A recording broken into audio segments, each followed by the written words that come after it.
ভূতের ধানক্ষেত। পর্ব ৩। আতঙ্কের রাত। কুদ্দুস সেদিন গ্রামে ফিরে আসতে পেরেছিল, কিন্তু বিজুকে আর খুঁজে পাওয়া যায়নি। ভোরের আলো ফোটার পর গ্রামের লোকজন ধানক্ষেতে খুঁজতে গিয়েছিল, কিন্তু বিজুর কোনো চিহ্নই ছিল না, কেবল কিছু লালচে ধানের গাছ আর মাটিতে আঁচড়ের দাগ। গ্রামের মানুষ আতঙ্কিত হয়ে পড়ল। কৃষকরা ধানক্ষেতে কাজ করা বন্ধ করে দিল। রাত নামলেই গ্রামের দরজা জানালা বন্ধ হয়ে যেত। কিন্তু এতেই কি বিপদ এড়ানো গেল?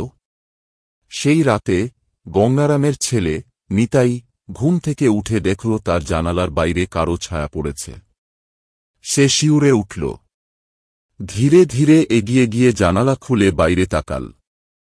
চারপাশে কুয়াশাচ্ছন্ন ধানক্ষেত, এক অদ্ভুত নীরবতা। হঠাৎ কুয়াশার মধ্য থেকে এক লম্বা, ভয়ঙ্কর ছায়া বেরিয়ে এল। তার মুখ বিকৃত, লাল চোখ জ্বলছে, আর রক্তমাখা হাত দুটো প্রসারিত। নিতাই এক মুহূর্তের জন্য চিৎকার করতে পারল না। তার গলা শুকিয়ে গেল। তারপর সেই বিভীষিকাময় ছায়ামূর্তি এক ঝটকায় জানালার ভেতরে ঢুকে পড়ল। সকাল হলে দেখা গেল নিতাইয়ের ঘরের জানালা খোলা, কিন্তু সে আর নেই। খাটের উপর শুধু তার ছেঁড়া চাদর পড়ে আছে, আর মেঝেতে কিছু কাদা আর রক্তের দাগ। গোটা গ্রাম স্তব্ধ হয়ে গেল। মোড়ল গঙ্গারাম কেঁদে উঠল। আমার ছেলেকে ফেরাও, এই অভিশাপ বন্ধ করো।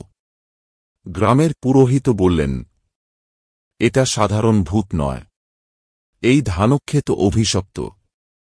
এখানে কিছু একটা হয়েছে, যার প্রতিশোধ নেওয়ার সময় এসেছে। কিন্তু কি সেই ঘটনা? কিসের প্রতিশোধ?